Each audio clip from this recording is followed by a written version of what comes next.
कैसे हो मेरी यूट्यूब फैमिली वाले। फिर एक नया एकदम तड़कता फड़कता दो खबर लेकर आया। एक खबर तो कम से कम 4-5 दिन से चल ही रहा, ठीक है ना। 4-5 दिन के ज्यादा, जब से मुस्तफिजुर रहमान को बीसीसीआई ने आईपीएल से भगाया तब से तो चल ही रहा था। वो तो सबने सुन लिया, लेकिन एक पाकिस्तान से खबर लाया एकदम तड़कता फड़कता। देखो सुनो, पाकिस्तान जो क्रिकेट बोर्ड है ना, पीसीबी चेयरमैन मोहसिन नकवी बांग्लादेश के क्रिकेट बोर्ड के साथ मिलके आईसीसी और बीसीसीआई के साथ गेम करने चला था, लेकिन पाकिस्तान के एक बिजनेसमैन ने उनके खिलाड़ी के साथ गेम करके भाग गया। वो पूरी खबर बताऊंगा, बड़ा मजा आएगा। कौन कौन से खिलाड़ी के साथ गेम करा, एकदम छप्पा लगा दिया जिसे कहते। अभी सिर्फ यही पता है जो खिलाड़ियों को पेल गया कोई, लेकिन कौन सा खिलाड़ी है ये किसी को अभी तक पता नहीं। लेकिन मैंने अंदर से खबर लेकर आया और वो शेयर करूंगा, लेकिन थोड़ी देर वेट कर लो। उससे पहले चैनल को सब्सक्राइब करो, वीडियो को लाइक करो, कमेंट करो, आखिर तक देखो। आप लोग यही काम नहीं कर दो, लेकिन ये करना जरूरी है। तो चलते बांग्लादेश, ठीक है ना। 14 और 2 इनकी औकात देखो। बांग्लादेश और पाकिस्तान क्रिकेट बोर्ड के औकात देखो। इनको 2 वोट मिला सिर्फ, एक बांग्लादेश के खुद ने किया था जो हम इंडिया में खेलने नहीं जाएंगे, और दूसरा सपोर्ट पाकिस्तान ने किया था। और पाकिस्तान ने ऑफिशियल तो कुछ नहीं किया, लेकिन पीठ पीछे से गेम कर रहा था जो तुम जो स्टैंड लोगे हम तुम्हारे पीछे खड़ा रहेंगे, तुम नहीं जाओगे तो हम भी नहीं जाएंगे। तो आईसीसी ने मीटिंग बुला लिया और वोट डलवा दिया। जे भाई बताओ, जे बांग्लादेश का हाल निकालो। सारे क्रिकेट बोर्ड से बोले जे तुम बांग्लादेश के साथ श्रीलंका में मैच खेलना चाहोगे। सबने कहा भाई हम नहीं खेलेंगे, क्योंकि श्रीलंका की पिच तो सबको पता है, तो इसलिए बोल दे भाई हम नहीं खेलेंगे। अब बांग्लादेश से वो पूछा भाई आप क्या करोगे। उन्होंने तभी कहा भाई हम श्रीलंका में ही खेलेंगे। मतलब उनके वर्ल्ड कप में किसी के साथ मैच नहीं खेलवाओ, इंडिया ये पाकिस्तान और बांग्लादेश से खेलवाओ सारे के सारे मैच।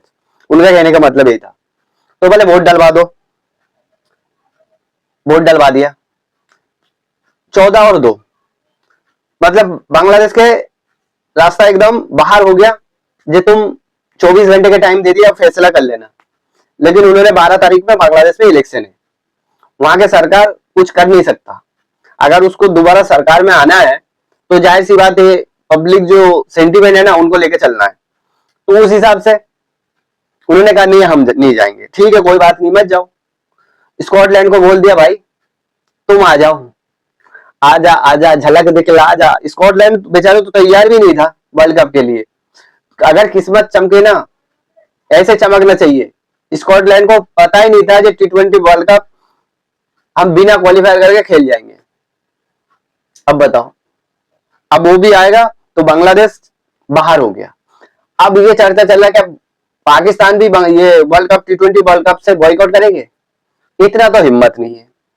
हाँ जरूर ब्लैकमेल तो जरूर कर सकता है, क्योंकि उनके पब्लिक सेंटीमेंट भी तो है ना। जो बांग्लादेश के हम पीछे खड़े थे, बांग्लादेश जैसा बाहर हो गया अपनी बातों में, हम क्यों नहीं हो सकते। अब उनकी पीसीबी के चेयरमैन वो भी जो क्रिकेट बोर्ड से ना ऐसे भपकी निकलेगा जो हम भी नहीं जाएंगे, हम भी नहीं खेलेंगे, नहीं खेलेंगे।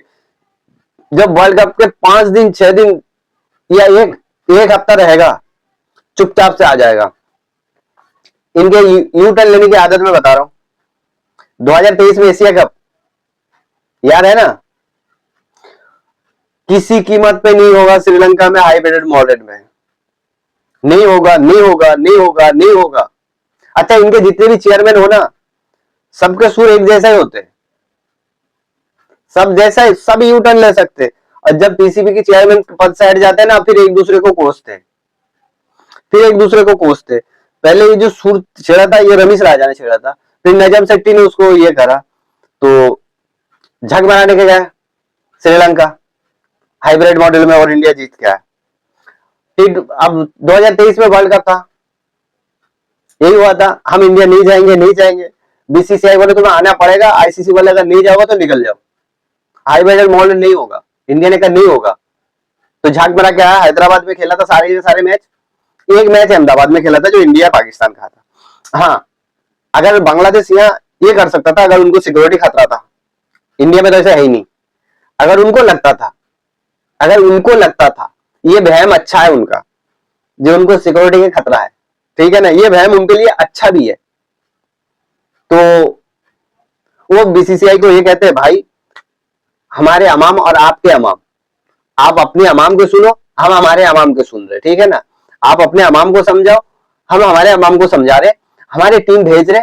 आप कोई इतने बड़े इंडिया है, इतना बड़ा इंडिया, इतना स्टेडियम है, एक वेन्यू हमें फिक्स कर दो, हम वहां सारे के सारे मैच खेल लेंगे, जैसा तुमने 2023 में पाकिस्तान को दिया था। बीसीसीआई कहता भाई डन, बीसीसीआई मना ही नहीं करता।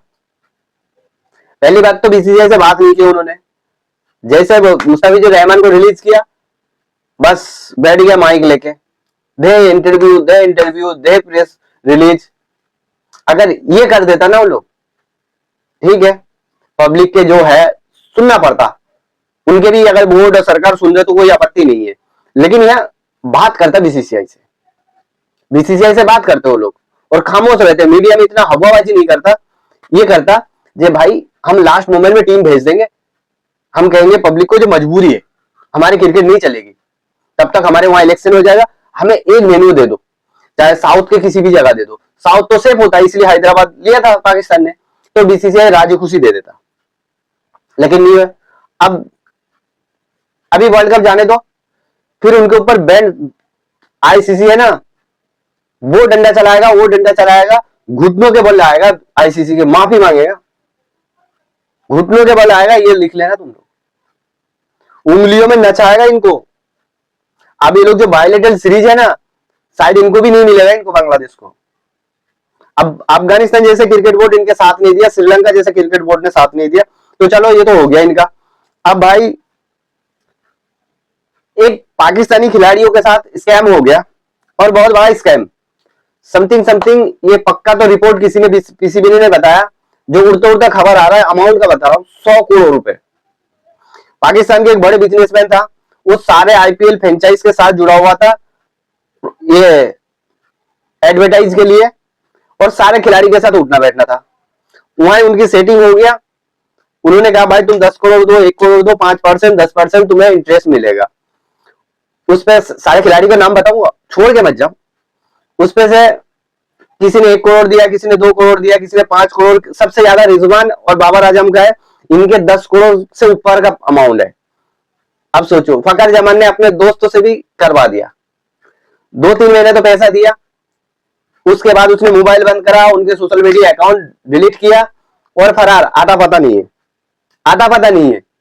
अब सारे खिलाड़ी हाथ मलते हुए, इंटरेस्ट, पैसा, देखो ये होती है पाकिस्तानी सोच, ज्यादा लालच के चक्कर में और पिल गए अच्छे से। 100 करोड़ रुपए की चूना लगा, और ये जो चूना है ना, इनको हजम नहीं होगा।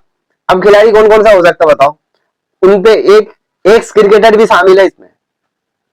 मेरे पास पूरे लिस्ट तो नहीं है, सिर्फ 7-8 खिलाड़ी का आया, और कल मेरे पास आ जाएगा सारे किसके कितने अमाउंट है। अभी तो सिर्फ बस ऐसे थोड़ा बहुत नाम बता देता हूँ कौन कौन सा खिलाड़ी है, और बाकी कल इस पे ये देखना, कल पूरे तहलका मचाएगा, सोशल मीडिया से लेके और क्या कहते हैं इलेक्ट्रॉनिक मीडिया थे। बाबर आजम, मोहम्मद रिजवान, फकर जमान, बेचारे फकर जमान तो अपने दोस्तों को भी पैसा लगवा दिया, सादब खान, साइंस अफरीदी, साइम अयूब, हारिश रऊफ, इमामुल हक और नशीम शाह।